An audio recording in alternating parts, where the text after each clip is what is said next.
Hey guys, and welcome back to another episode of Federico Talks Watches. Today, I wanted to talk about 5 smaller watch brands you may not have heard of, but you really should check them out. Of course, before we get started, customary wristwatch check. Today I'm wearing the trusty old Seiko SKX. Really have ignored this piece recently, but back on the wrist and loving it.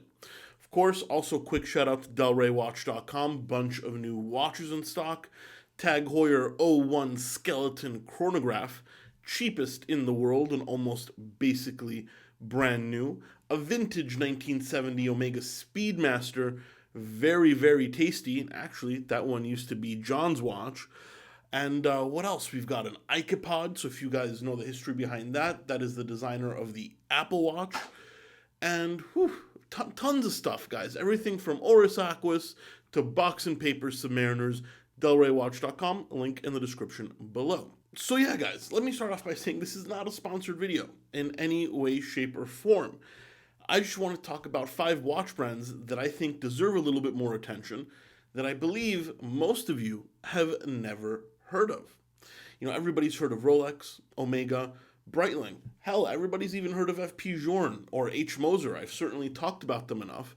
But what about the hidden gems, where you can get some fantastic value and great quality, but maybe you've never heard of them?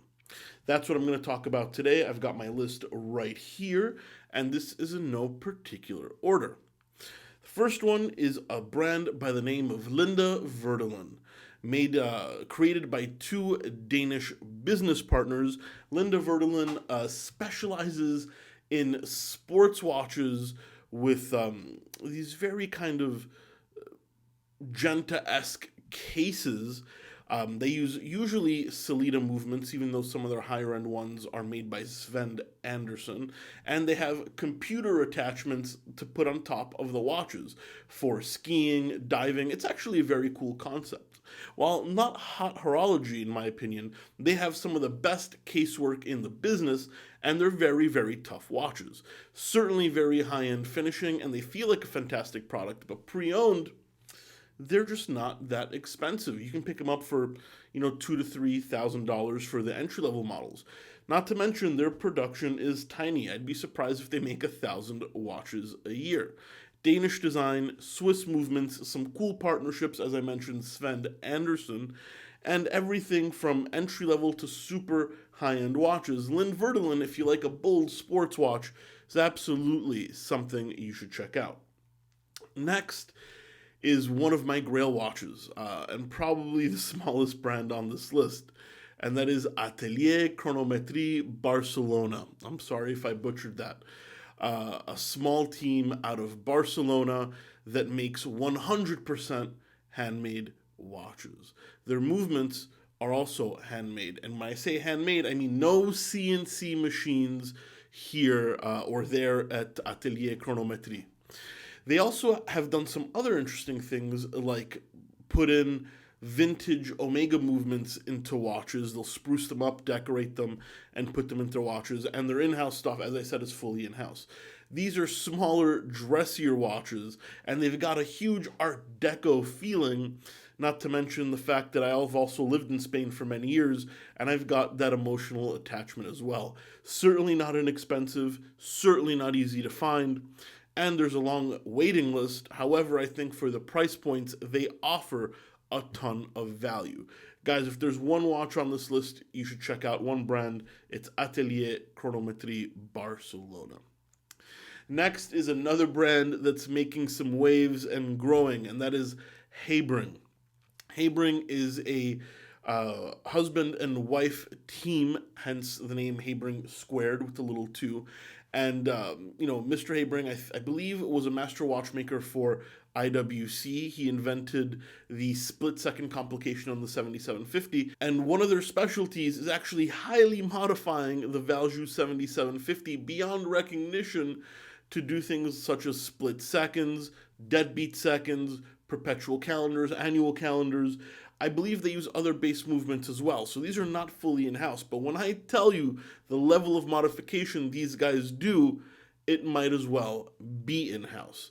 And once again, for the level of complication, the prices absolutely cannot be beat. These are once again styled smaller dress watch style, not really sports watches like Linde Werdelin, but if you like Moser, Jorn, Sven Anderson, Heybring is probably a brand you should check out.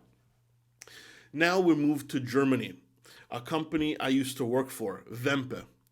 But wait, Federico, isn't Wempe a retailer? Yes, they are.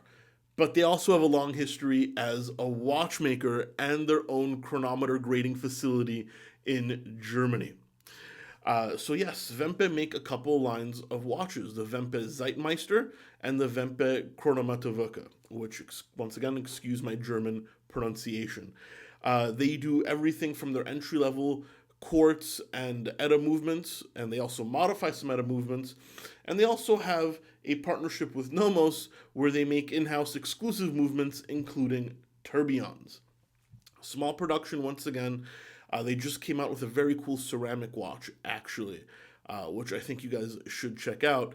But I think their kind of Flieger watch history, the fact that they're family owned, that they make watches anywhere from $1,000 to $100,000, and that they're massively underappreciated is something I think you guys should check out. I've handled these thousands of times, and I can tell you the quality is there. Now, last, also from Germany, Dornbluth and Son. Dirk Dornbluth is a watchmaker in Dresden who is creating, once again, using base movements, base 6497s, modifying them heavily and doing some of the craziest movement decoration you've ever seen. Simple marine chronometer style watches. I actually spoke to a watchmaker who worked for a short time at Dornbluth, and he said for the money, he can't think of a better finished watch. And you know what? While I can't guarantee that 100%, I can tell you from my research, I pretty much agree.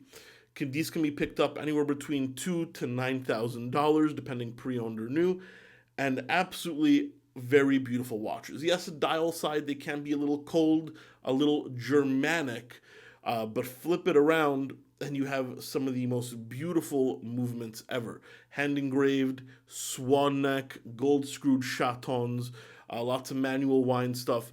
Very, very Germanic, and to me, that is absolutely a plus. So yeah, guys, that is just a short list of 5 watch brands I think you guys should check out. Please let me know what you think in the comment section below, and I think I'm going to make a video of 5 more maybe next month, because there's some more brands that definitely deserve attention. Guys, please don't forget to give this video a thumbs up if you enjoyed it. It really does help, and don't forget to subscribe so you don't miss any content. Thank you so much, and I'll catch you in the next one. Take care.